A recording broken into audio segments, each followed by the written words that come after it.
찬미 예수님, 오늘은 6월 9일 연중 제10주간 목요일입니다. 바알신 예언자들과 엘리야가 갈멜산에서 벌였던 대결은 신성의 경합이었습니다. 어제의 독서에서 들으신 바와 같이 바알신의 예언자들은 아무리 노력했어도 단 하나의 표징도 보여주지 못했고, 엘리야는 제물로 바쳐진 황소 2마리를 모조리 태워버리는 표징을 보기 좋게 선보였습니다. 그리고 나서 엘리야는 경합에서 참패한 바알신 예언자들을 모조리 기손쳐들어 가서 죽였습니다. 이 모든 광경을 지켜보고 혼비백산에 있는 아합 왕에게 엘리야는 한술 더 떴습니다. 이제는 하늘에서 불이 아니라 비가 내릴 터이니 빨리 궁으로 돌아오고 한 것입니다.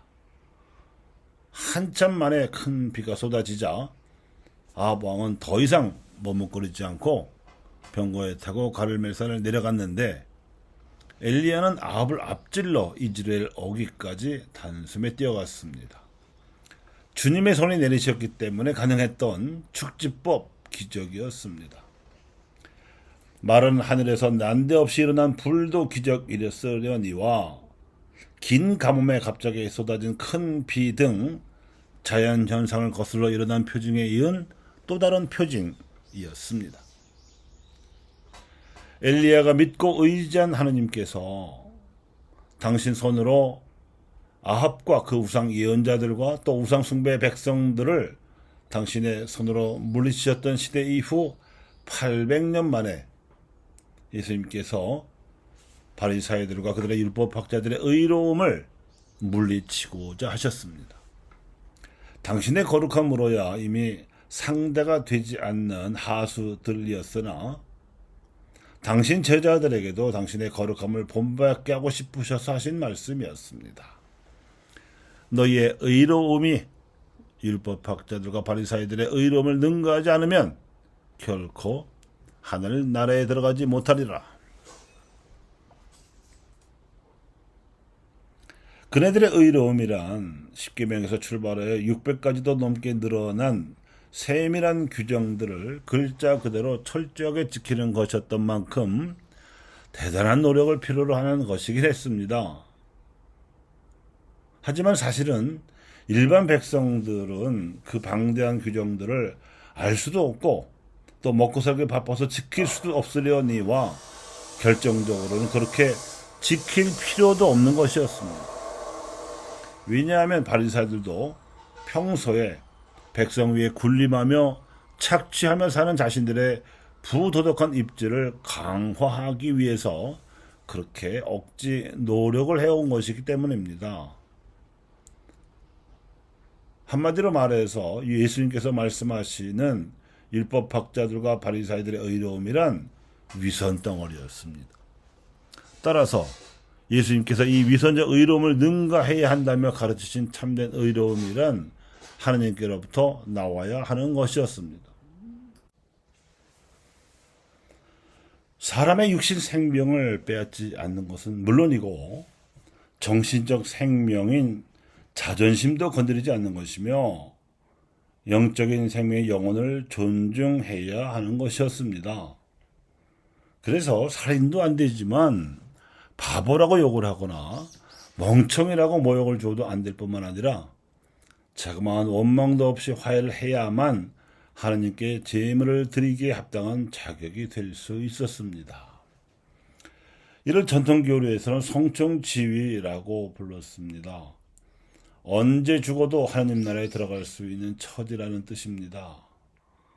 이는 적극적으로 해석하자면 살아있는 동안에도 언제나 하나님 나라의 가치 안에서 살고 있다는 뜻이기도 합니다. 교우 여러분, 엘리야처럼 하나님의 권능을 불처럼 일으키고 비처럼 내리게 하며 임금의 병거를 맨걸음으로 앞지를 수도 있는 주님의 손에 이끄심을 받기 위해서는 예수님의 오늘 복음 말씀에 함축된 의미까지 알아들을 수 있어야 합니다. 상식적으로 의로움을 능가할 수 있는 가치는 거룩함입니다. 이 거룩함은 의로움을 담고 있어서 그런 것입니다. 의로움을 담고 있는 거룩함의 가치를 일상적으로 드러내신 예수님의 삶을 들여다보면 이 거룩함의 뜻이란 하나님의 자비하심을 본받는 것입니다. 무상으로, 그것도 먼저 당신의 사랑을 인간에게 주신 것이 하나님의 자비입니다. 이 자비에 감사하는 것이 인간의 의로움이고, 이 자비를 본받아 우리도 하나님처럼 다른 이웃에게 무상으로 그리고 먼저 베푸는 것이 거룩함입니다. 이 거룩함으로라면 위선적인 의로움을 능히 능가할 수 있을 뿐만 아니라 어떤 이웃에게는 불처럼 또 어떤 이웃에게는 비처럼 하나님의 자비를 전할 수 있습니다. 그래서 예수님께서는 병거로 힘들어하는 이웃들이 찾아오면 아무런 대가 없이 고쳐주셨을 뿐만 아니라 혹시 그들에게 당신께 대한 믿음이 생겨났다고 여겨지면 그 믿음을 크게 칭찬하시고 또 기뻐하셨을 뿐입니다. 그리고 마귀들을요, 사람 구실 못하고 괴로워하는 이들을 만나시면 엘리야의 기세로 그 마귀를 쫓아내시고 아무 대가 없이 돌려보내셨습니다.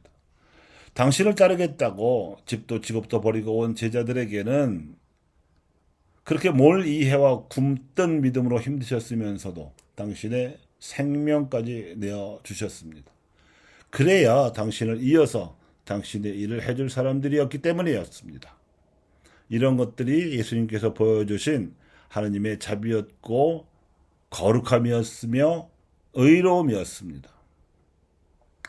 이렇게 엘리야의 하느님은 예수님에게서 확장되기에 이르렀습니다. 가르멜산의 대결은 전 세계로 퍼져나갈 수 있게 되었을 뿐만 아니라 한 번에 그치지 않고 영원히 재현될 수 있는 신성의 대결이요 사랑의 경험이 되게끔 보편화되었습니다.